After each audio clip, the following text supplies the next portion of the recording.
Hi everyone, I'm Sanket. I've been playing piano on and off for the last 10 years.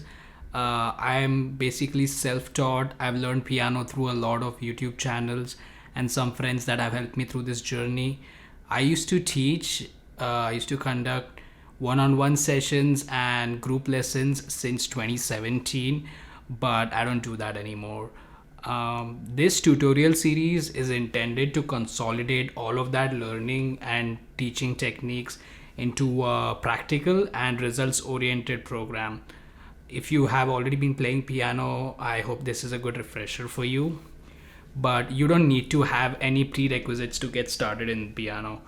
Like you don't need any kind of background or training beforehand. In this series we'll go through the fundamentals and we'll touch several topics such as music theory, piano techniques, collaboration, improvisation, and so many more. One thing you will need as a prerequisite is a piano to practice on. If you could borrow one, that's great to get started. But if you're looking to buy one, I would say there's three requirements that you really need out of that instrument. If it's a keyboard, if it's a piano, it's perfect.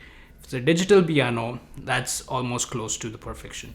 But if it's a keyboard, just make sure your keyboard is at least 61 keys.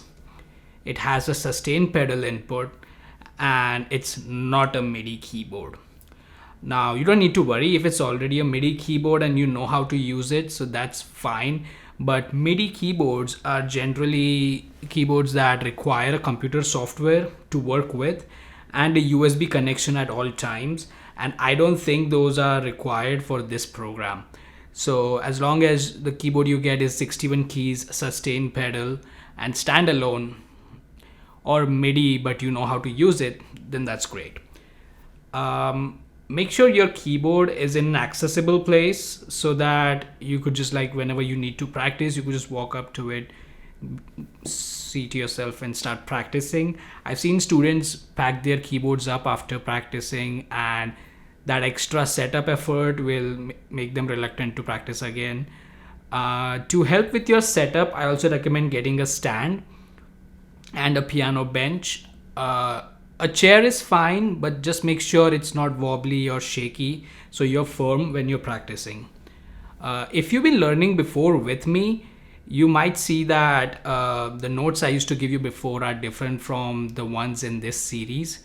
Here I'm referring to Western classical music as the point of reference, and you'll soon see that all of that learning is more transferable to other instruments and other musical practices.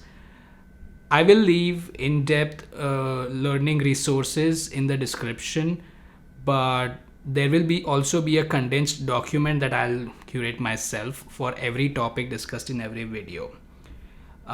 For keyboard recommendations, I will leave some product links in the description that I believe are good to get started. But those models may or may not be available in the country you're in.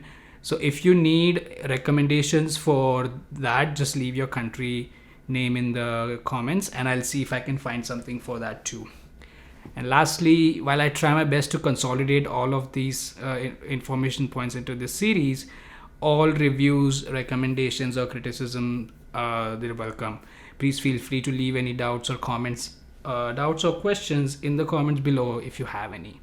Welcome to the series, and I hope it's a great start to your piano journey.